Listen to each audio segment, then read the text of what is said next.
जब पैंतीकुस का दिन आया तो वह सब जगह इकट्ठे थे, एक जगह इकट्ठे थे। आकाश से बड़ी आंधी सी की सनसनाहट का शब्द हुआ और सारा घर जहां वे बैठे थे गूंज गया, और उन्हें आग की सी जीभें फटती हुई दिखाई दी और उनमें से हर एक पर आ ठहरी। वे सब पवित्र आत्मा से भर गए, जिस प्रकार आत्मा ने उन्हें बोलने की सामर्थ दी, वे अन्य अन्य भाषाएं बोलने लगे। सब जन बोले आमीन। अच्छा मुझे बताओ, वो एक जैसी भाषा बोल रहे थे, कैसी भाषा बोल रहे थे वो?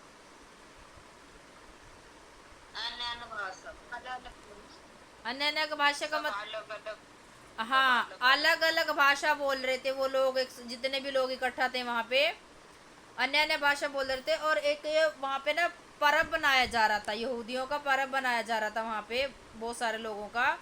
तो उस समय में और भी लोग इकट्ठा थे वहां पे, जैसे पेंतिकुस्त का दिन था, लोग तो अन्य अन्य भाषा बोलने लगे। और किसने सामर्थ दी उनको?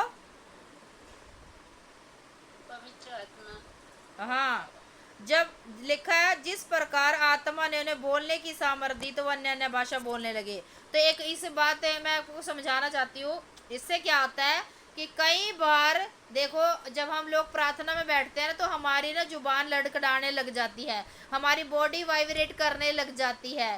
तो हमारे मुंह से ना शब्द निकलने लग जाते हैं, वो अन्य भाषा के शब्द होते हैं। हमें नहीं पता होता कितनी बार आप लोगों को कि आप लोग क्या बोल रहे हो, है ना। तो इसे कहते हैं अन्य भाषा का वरदान। आमीन। तो इनको भी उस समय क्या मिला था? कौन सा वरदान मिला था इनको?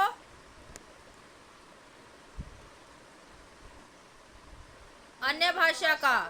अन्य अन्य भाषकों को हर एक इंसान को वरदान मिला था जब पवित्र आत्मा ने इन्हें बोलने की सामर्थ्य दी। नहीं तो ये अपनी मर्जी से कोई भी इंसान अन्य भाषा बोल ही नहीं सकता जब तक पवित्र आत्मा की सामर्थ्य उनके ऊपर ना उतरे। हालेलुया।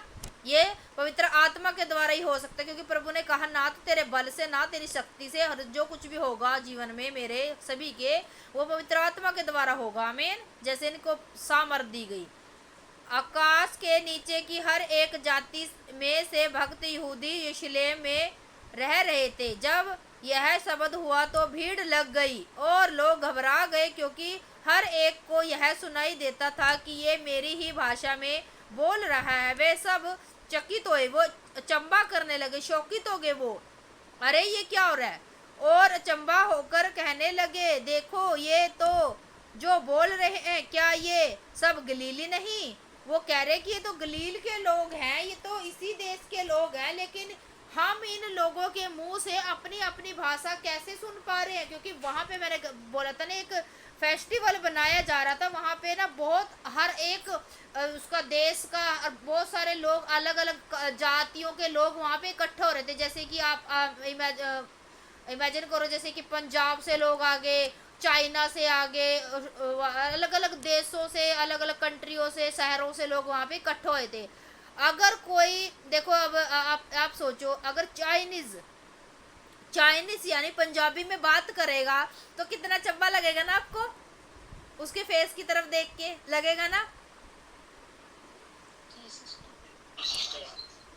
भाई है तो चाइनीज है, लेकिन बोल पंजाबी रहा।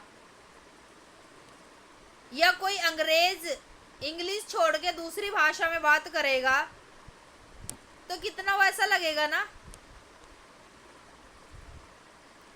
अलग लगेगा ना। तो वहां पे यही काम हो रहा था, जितने भी लोग वहां पे आए थे वो हर एक बंदा अपनी भाषा उन गलीलियों के मुंह से सुन सुन पा रहे थे।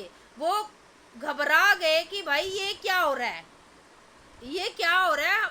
ये तो इस देश के लोग, एक चाइनीज पंजाबी कैसे बोल सकता है, वो मराठी कैसे बोल सकता है? वो तो चाइना ही भाषा बोलेगा ना, क्योंकि उसकी जहां वो रहता है उसकी लैंग्वेज वैसी ही है, सेम है ना। तो लिखा है, तो फिर क्योंकि हम में से हर अपनी अपनी जन्मभूमि की भाषा सुन रहे हैं, कहते हम तो अपनी अपनी भाषा सुन रहे हैं। हम जो अलग अलग कास्ट के थे, परती और मोदी और इलामी, यानी कि हम अलग अलग कास्ट के हैं, यहूदी हैं, कोई यूनानी है ना, मिस्र और लोबिया देश में से आसपास के हैं। हालेलुया। जितने भी अलग अलग देशों के लोग थे, सब अलग अलग भाषाओं को वहां पे सुन रहे थे। आगे लिखा है 11 में, अर्थ यहूदी और यहूदी मत धारण करने वाले क्रेती और अरबी भी हैं, परंतु अपनी अपनी भाषा में से उसने परमेश्वर के बड़े बड़े कामों की चर्चा सुनते हैं और वे सब चकित हुए। अच्छा मुझे बताओ, जैसे ना आपको पंजाबी नहीं आती, ठीक है, और आपके सामने कोई पंजाबी बोल रहा है, तो वो तो समझ पाएगा ना भाई पंजाबी में क्या कह रहा है या इंग्लिश में क्या कह रहा है ना। और दूसरा उसके साथ वाला नहीं समझ पाएगा। वो अन्य भाषा में परमेश्वर की क्या कर रहे थे? महिमा कर रहे थे, प्रभु की तारीफ कर रहे थे, प्रभु की, वो अन्य भाषा में। इसीलिए जब लोग अन्य भाषा बोलते हैं तो अगर किसी को अन्य भाषा का वरदान मिल गया ना, तो साथ में बोले प्रभु मुझे अनुवाद भी दे, ताकि आप समझ पाओ उसको कि आप क्या बोल रहे हो।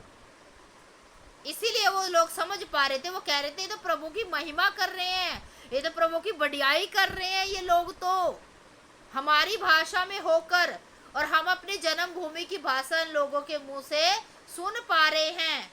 वो चकित हुए और घबराकर एक दूसरे से कहने लगे ये क्या हो रहा है। परंतु दूसरे ने ठट्ठा करके कहा वे तो नई मदिरा के नशे में हैं। वो कह रहे ने तो दाक मधु ज्यादा पी लिया है, इन्हें तो नशा कर रखा है, ये तो नशे में दूत है, इनको ज्यादा दारू चढ़ गई इसलिए बोल रहे हैं लोग, वहां पे कहने लगे। हालेलुया। लेकिन मैं प्रिय आपको बताती हूँ, नशे में दूत नहीं थे, वो पवित्र आत्मा के नशे में दूत थे। आमीन।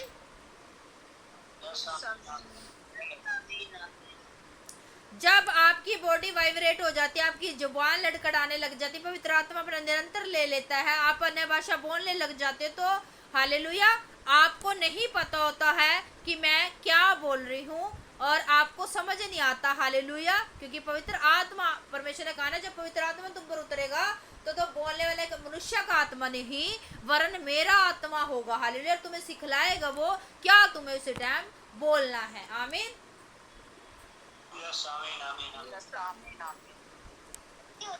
आगे देखो, इनकी जो ये ठट्टा कर रहे थे, इनकी बात का जवाब किसने दिया? आगे पढ़ेंगे। पतरस का भाषण। पतरस का भाषण।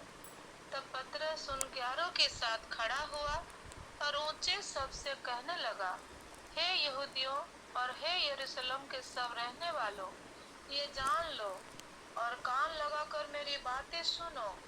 जैसा तुम समझ रहे हो ये लोग नशे में नहीं है, क्योंकि अभी तो पहर ही दिन बढ़ चढ़ा है, परंतु ये वो बात है जो जोएल भविष्यवक्ता के द्वारा कही गई थी।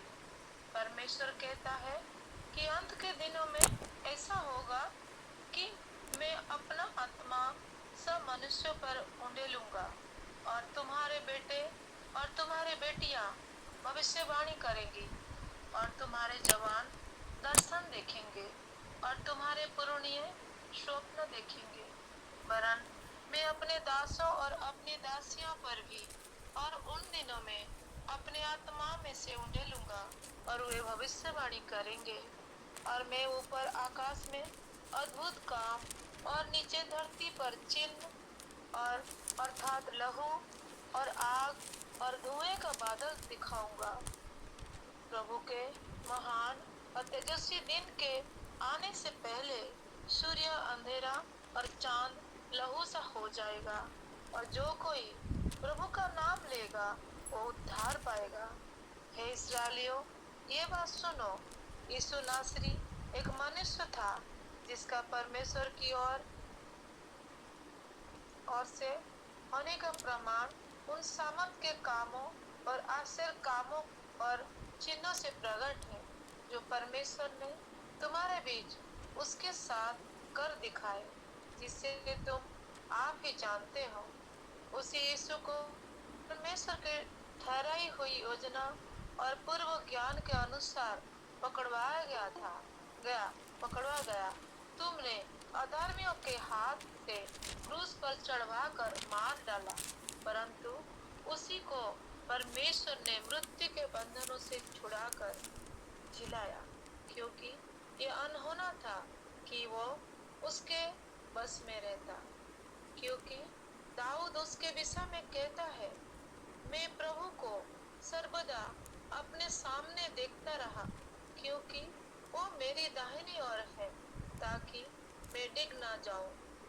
इसी कारण मेरा मन आनंदित हुआ और मेरा जीव मगन हुई, वरन मेरा शरीर भी आशा में बना रहेगा, क्योंकि तू मेरे प्राणों को अधोलोक में ना छोड़ेगा और ना अपने पवित्र जन को सड़ने ही देगा। तूने मुझे जीवन का मार्ग बताता है, तू मुझे अपने दर्शन के द्वारा आनंद से भर देगा। हे भाइयों, मैं कुलपति दाऊद के विषय में तुमसे साहस के साथ कह सकता हूँ कि वो तो मर गया और गाड़ा भी गया, और उसकी कब्र आज तक हमारे यहाँ विद्यमान है। वो भविष्यवक्ता था, वो जानता था कि परमेश्वर ने मुझसे शपथ खाई है कि मैं तेरे वंश में से एक व्यक्ति को तेरे सिंहासन पर बैठाऊंगा। उसने होने वाले बात को पहले ही से देखकर मसीह के जी उठने के विषय में भविष्यवाणी की कि ना तो उसका प्राण अर्धलोक में छोड़ा गया और ना उसकी देह सड़ने पाई। इसी यीशु को परमेश्वर ने जिलाया, जिसको हम सब गवाह है। इस प्रकार परमेश्वर के दाहिने हाथ से सर्वोच्च पद पाकर और पिता से वो पवित्र आत्मा प्राप्त करके जिसकी प्रतिज्ञा की गई थी, उसने ये उंडेल दिया है जो तुम देखते और सुनते हो। क्योंकि दाऊद तो स्वर्ग पर नहीं चढ़ा, परंतु वो आप कहता है, प्रभु ने मेरे प्रभु से कहा, मेरे दाहिने बैठ, जब तक कि मैं तेरे बैरियों को तेरे पांव तले की चौकी ना कर दूं। अतः अब इस्राएल का सारा घराना निश्चित रूप से जान ले कि परमेश्वर ने उसी यीशु को, जिससे तुमने क्रूस पर चढ़ाया, प्रभु भी ठहराया और मसीह भी। तब सुनने वालों के हृदय छिद गए और वे पतरस और शेष प्रेरितों से पूछने लगे, हे भाइयों, हम क्या करें?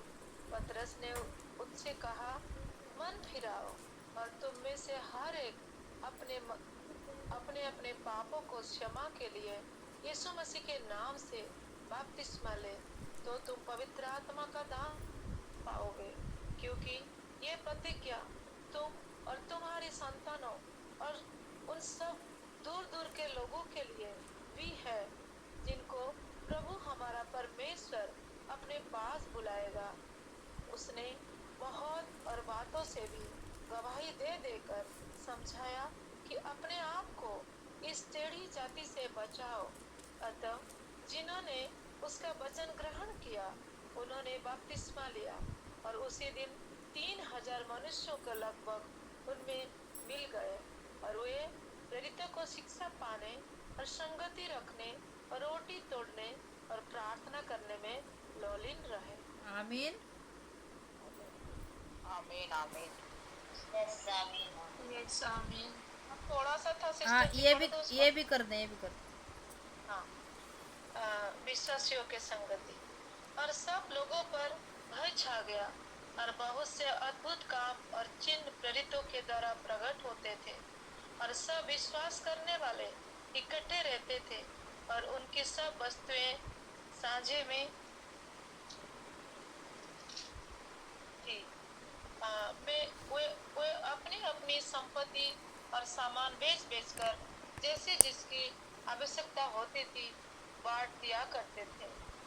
वे प्रतिदिन एक मन होकर मंदिर में इकट्ठा होते थे और घर घर रोटी तोड़ते हुए आनंद और मन की सिधाई से भोजन किया करते थे और परमेश्वर की स्तुति करते थे, और सब लोग उससे प्रसन्न थे, और जो उद्धार पाते थे उनको प्रभु प्रतिदिन उनमें मिला देता था।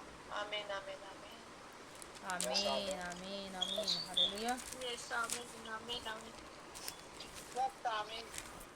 देखो, जो जिन लोगों के ऊपर पवित्र आत्मा उतरा था, उन लोगों का कुछ लोगों ने ठट्टा किया, तो उनकी बोलती किसने बंद करी? परमेश्वर ने नहीं, की आत्मा। पतरस ने करी है। पतरस ने, ध्यान से सुनो क्या लिखा है। तब पतरस उन 11 के साथ खड़ा हुआ। कौन 11? प्रभु के चेले जो थे। हाँ, प्रभु के चेले थे। आगे देखो क्या लिखा है। जैसा तुम समझ रहे हो, पतरस कहने लगा कि जैसा तुम समझ रहे हो, ये लोग नशे में नहीं हैं। वो लोग कह रहे थे इन्होंने दारू मधु पी ली है, नशे में है ये, क्योंकि अभी तो पहर ही दिन चढ़ा। यानी कि वो कह रहे थे कि अभी तो दिन ही चढ़ा, अभी सुबह सुबह क्या दारू पी लेते, सुबह सुबह नशा कर लेंगे ये लोग। लोग तो ज्यादातर शाम को ही नशा करते हैं ना, तो तुम क्यों इनके ऊपर शक कर रहे हो? पतरस कहने लगा। हालेलुया। अभी तो पहला ही दिन चढ़ा है। पतरस कहता है कि अंत के दिनों में ऐसा होगा, नहीं सॉरी, परमेश्वर कहते हैं कि अंत के दिनों में ऐसा होगा, मैं अपना आत्मा सा मनुष्य पर उंडेलूंगा। प्रियो, इसमें ना एक नोट करो, इस वचन को नोट करो। ये वचन घोषणा करने वाला वचन है प्रियो। आप अपनी प्रेयर में बोल सकते हो उसको कि प्रभु, जब आप प्रार्थना में जाते हो, तेरे वचन में लिखा है कि मैं अंत के दिनों में अपना पवित्र आत्मा हरेक मनुष्य के ऊपर उंडेलूंगा, और तुम्हारे बेटे और तुम्हारी बेटियां भविष्यवाणियां करेंगे, और तुम्हारे जवान दर्शन देखेंगे, और तुम्हारे पुरनिया स्वप्न देखेंगे। हालेलुया। इस वचन को नोट करें, घोषणा करने वाला वचन है। आमीन।